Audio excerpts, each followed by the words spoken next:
আমি জানি যে প্রিয়া আমাদের সাথে সম্পর্ক রাখতে চায় না, কিন্তু ভাইয়ের ভুল হলে তো সেটা দাদারই বোঝানোর কর্তব্য। তুই কষ্ট পেলে তো আমারও বুকটা ফেটে যায় রে। এই নে টাকাটা রাখ, যা প্রিয়াকে নিয়ে ঘুরে আয়, ওরও তো অনেক শখ রয়েছে। দাদা, আমি এই টাকাগুলো নিতে পারবো না। তুই প্লিজ আমাকে ভুল বুঝিস না। আমি ভেবেছিলাম আমি তোকে জানাবো, কিন্তু সাহস পাইনি। তুই ছোটবেলা থেকে আমাকে আগলে রেখেছিস, কিন্তু বৌদি অন্য বাড়ির মেয়ে হয়েও আমাকে আপন করে নিয়েছে। দাদা, বৌদি, তোমাদের নিজেদেরও একটা ভবিষ্যৎ আছে। তোমরা কতদিন আমার জন্য করবে? তাই দাদা, তুই টাকাগুলো তো নিজের কাছেই রেখে দে। দেখছো রিয়া, ইন্দ্র কতটা বড় হয়ে গেছে। বাবা মা আমাদের যেই শিক্ষাটা দিয়েছিল ও সেটা এখনো ভোলেনি। ভাই, নিজের পায়ে দাঁড়ানোর চেষ্টা করা যেমন তোর কর্তব্য, ঠিক সেমনই ভাইয়ের বিপদে পাশে দাঁড়ানোর দায়িত্ব আমার। প্রিয়াকে বলার দরকার নেই যে আমি টাকাটা দিয়েছি। তুই যখন নতুন চাকরি পাবি আমাকে আবার দিয়ে দিস।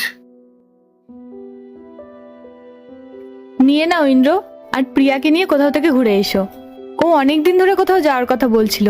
যাও, দুজন মিলে টাইম স্পেন্ড করে এসো। থ্যাংক ইউ দাদা, থ্যাংক ইউ বৌদি।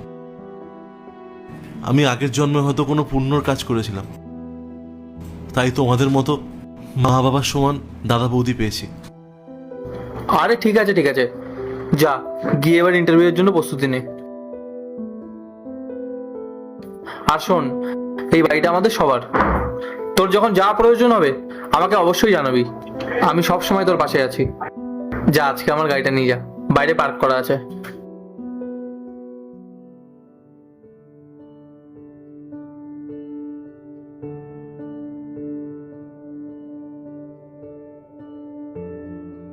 শুনলে পূজা, দাদা বৌদি কত ভালো মনের মানুষ, আর তুমি সারাক্ষণ ওদের নিন্দা করতে।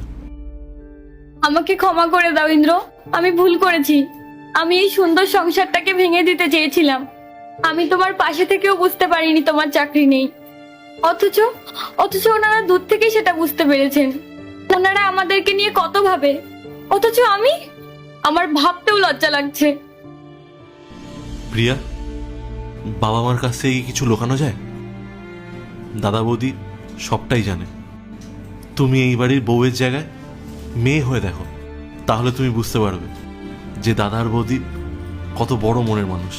এবার নিজের কান্নাটা থামাও, আর এই টাকাগুলো ধরো। আর শোনো, আমি যখন ইন্টারভিউ থেকে ফিরে আসবো তখন আমরা দুজনে কোথাও বাইরে থেকে ঘুরে আসবো।